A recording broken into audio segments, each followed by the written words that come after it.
In the vast forests and plains of Eastern Europe, long after the fall of Rome and before the cross took root, the gods of the Slavs reigned supreme.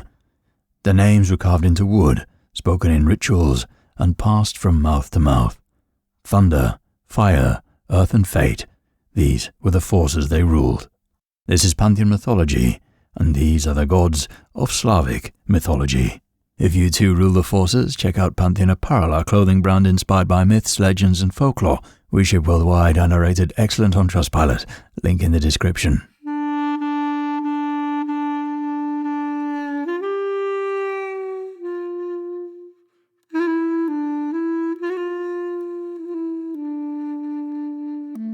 Perun is the thunder god and supreme deity associated with lightning, storms, war and oak trees. He was worshipped across much of the Slavic world, from the Eastern Slavs of Kievan Rus to the Western Slavs of Poland and the Balkans. Perun was seen as the protector of warriors and rulers, and his name is often linked to the verb perti, meaning to strike, a clear nod to his role as a sky-bound force of power and aggression.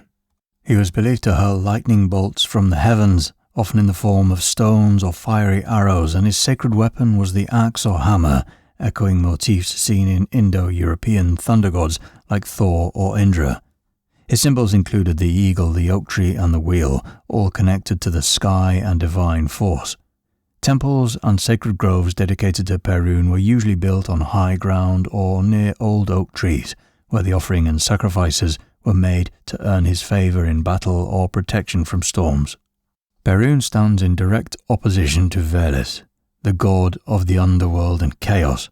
Their rivalry plays out across the changing seasons, with Perun striking down Veles each year in the form of lightning, an act that reaffirms an order that re-establishes the balance between the heavens and the earth.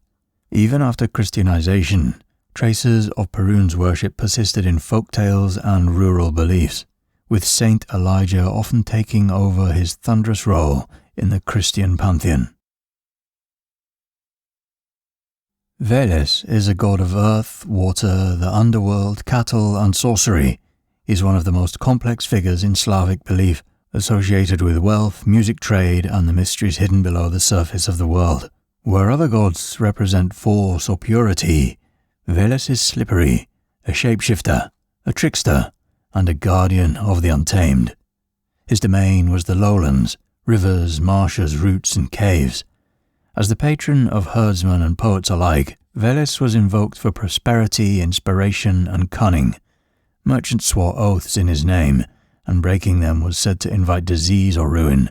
He had a strong connection to livestock, and the health of cattle, a vital measure of wealth, was thought to lie within his power. He was often imagined as a serpent or dragon, a form that hints at his chthonic nature and his tendency to transgress boundaries. While he is remembered today mostly for his opposition to Perun, Veles was not merely an antagonist. He was balance itself, the earth to Perun's sky, the wet to his dry, the hidden to his visible. Where Perun strikes, Veles endures. Where Perun commands, Veles negotiates.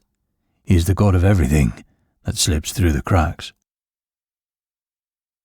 Svarog is the god of fire, smithing, and the celestial order.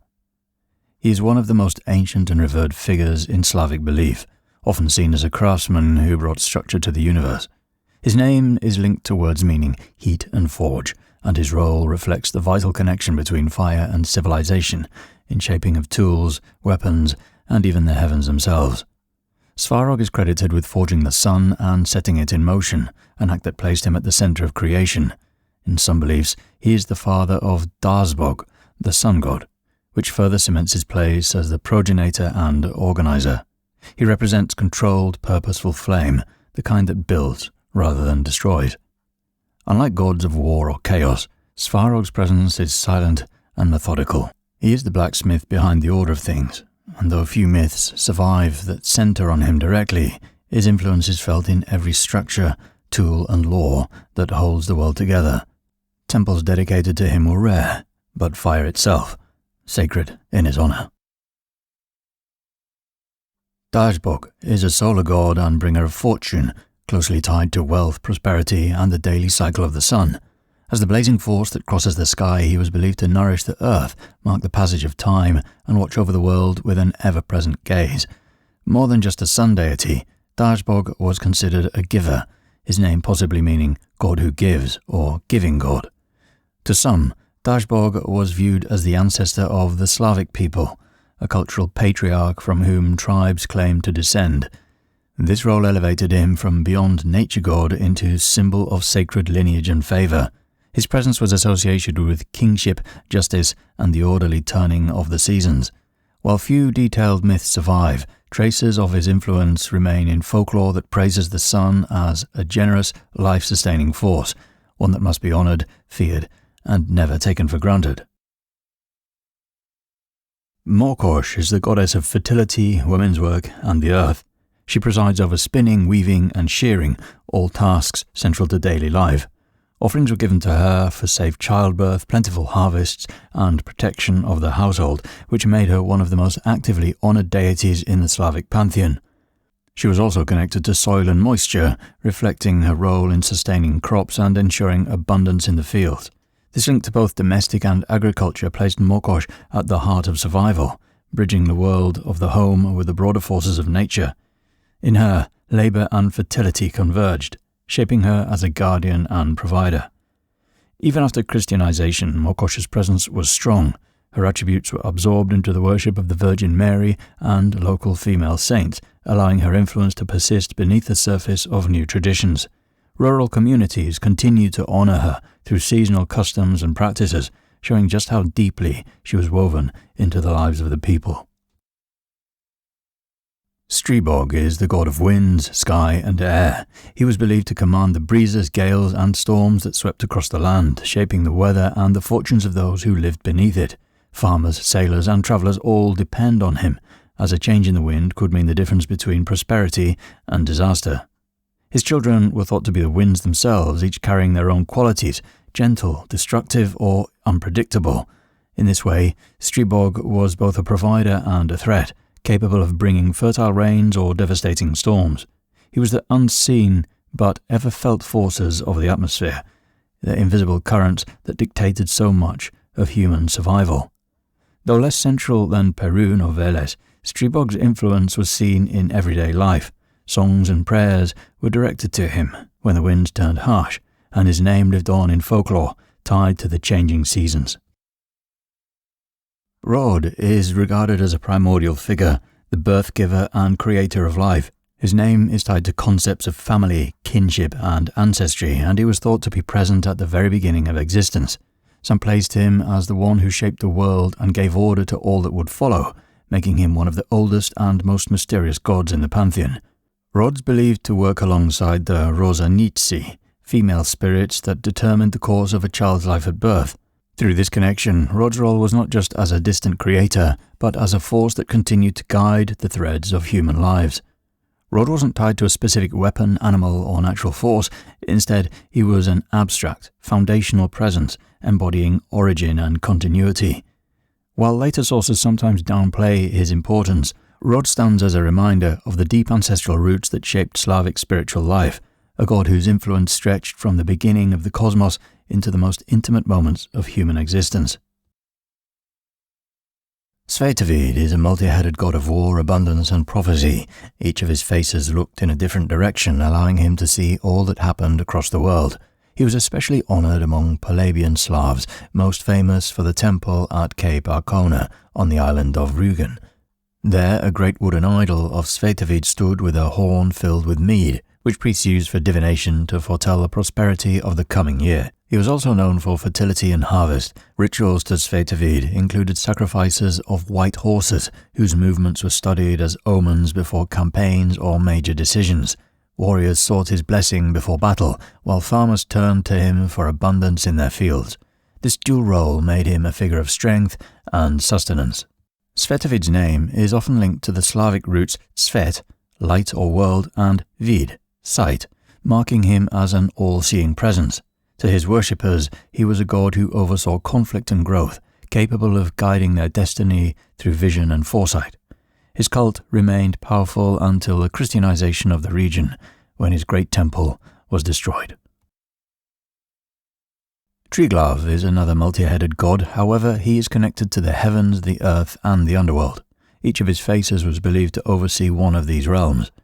He was worshipped most prominently in the city of Szczecin and other parts of Western Slavic territory, where temples and idols were raised in his honor.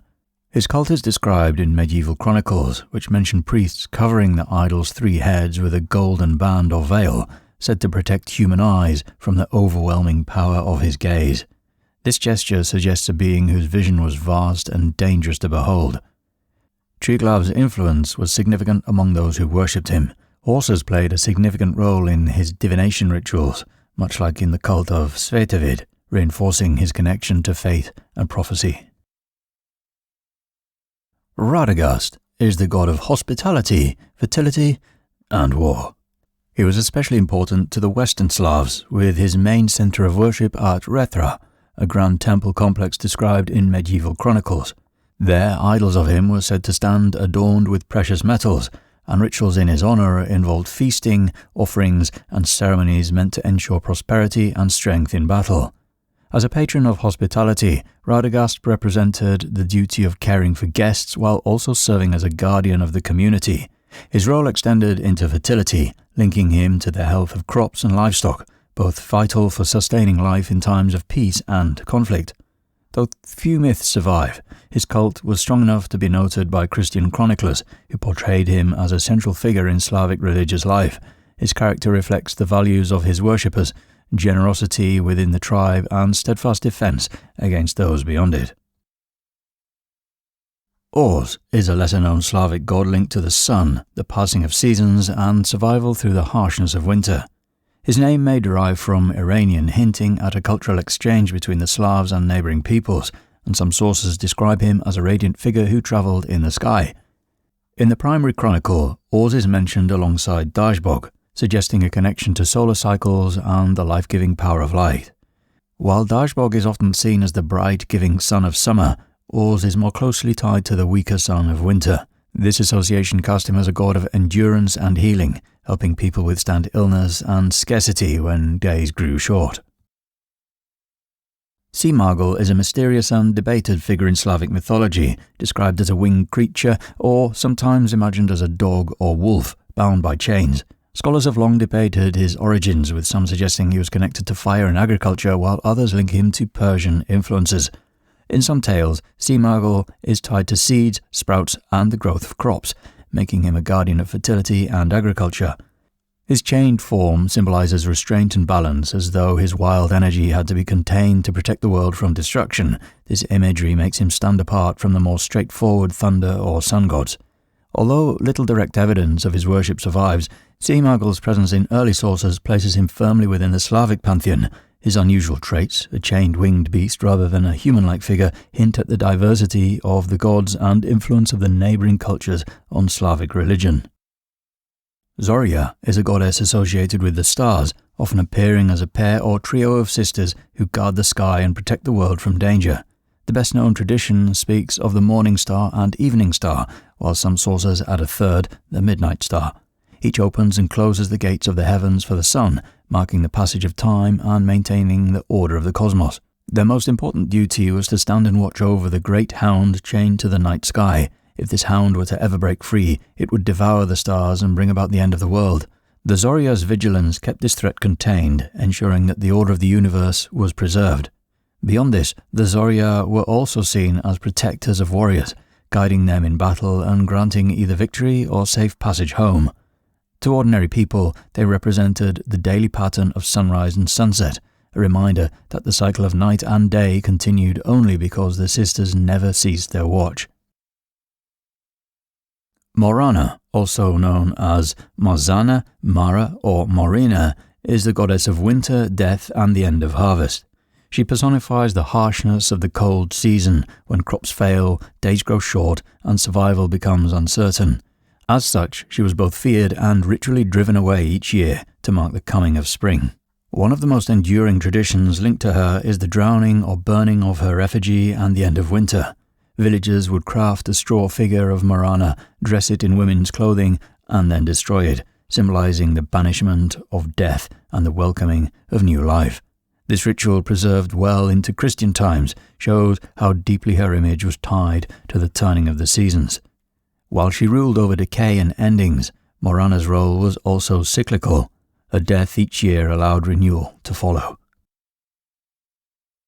Yarilo is a god of spring, fertility, and vegetation whose myths center on themes of growth, passion, and renewal. He's tied to the return of life after the death of winter, making him a seasonal figure whose presence was eagerly awaited each year. Celebrations in his honor often featured songs, dancing, and processions through fields, reflecting his role as a bringer of vitality to both people and crops. Yarilo is born in spring, full of youthful energy and desire, but by the end of the harvest, he dies, only to return again the following year. This mirrors the agricultural cycle itself, the sprouting of grain, its flourishing, and its inevitable cutting down. In this way, Yarilo became a symbol of the fragile, fleeting nature of life and love. Yarilo was also associated with sexuality and untamed desire, qualities that made him a joyous and dangerous figure. His worship carried an edge of wildness, with festivals sometimes linked to unrestrained behavior and the overturning of social norms. Svarozhits is a god of fire, often regarded as the son of Svarog and sometimes equated with Radegast in Western Slavic beliefs. His name is directly tied to flame and burning, and he represents fire in its most immediate and practical forms: the hearth that sustained families, the blaze that cleared land, and the forge that shaped tools and weapons.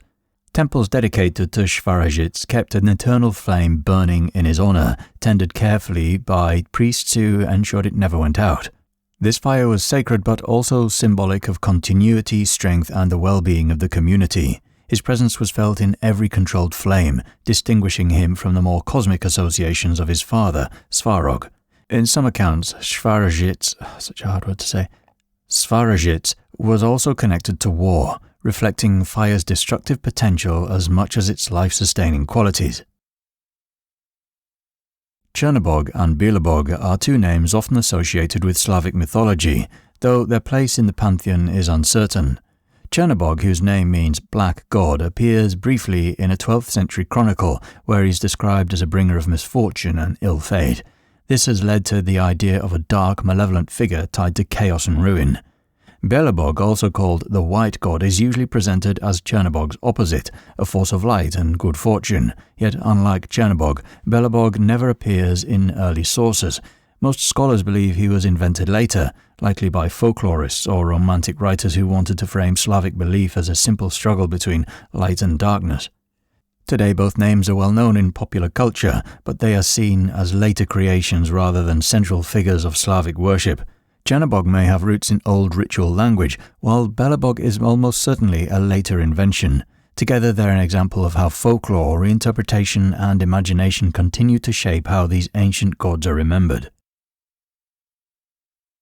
The Slavic gods were rulers in storm and soil, fire and frost, fate and fortune. Their temples may be gone and their names almost forgotten, but they still linger in the land, in the stories, and in the rituals that never truly died.